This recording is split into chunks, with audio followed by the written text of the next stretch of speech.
ప్రస్తుతం తమిళ తెలుగు చిత్రాల్లో కమెడియన్గా నటిస్తూ మంచి పేరు సంపాదించుకుంటున్న నటి విద్యుత్లేఖ రామన్ తాజాగా ఓ పెద్ద చిక్కులో ఇరుక్కుంది. పర్యటన కోసం ఆస్ట్రేలియా వెళ్లిన ఆమెకు అక్కడ చేదు అనుభవం ఎదురైందని గోడు వెళ్లబోసుకుంది. తన పాస్పోర్ట్ కార్డులు, డబ్బు ఉన్న బ్యాగును దొంగిలించారని చెప్పుకొచ్చింది ఈ అమ్మడు. స్నేహితులతో కలిసి ఆస్ట్రేలియా వెళ్లిన ఈ భామ అక్కడ ఓ హోటల్లో బస చేసింది.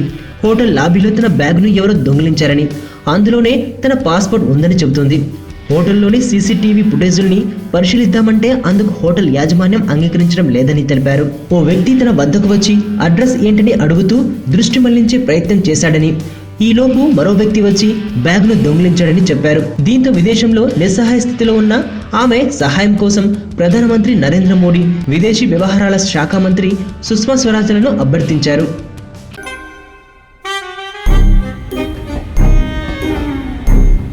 నందుని రైల్వే స్టేషన్లో కలుసుకోవడం బిగినింగ్.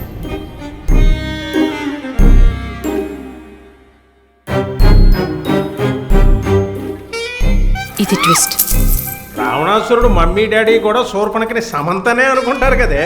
నువ్వు కత్తి నాన్న. రావణాసురుడి వాళ్ళ ఆవిడ కూడా వాళ్ళ ఆయన్ని పవన్ కళ్యాణ్ అని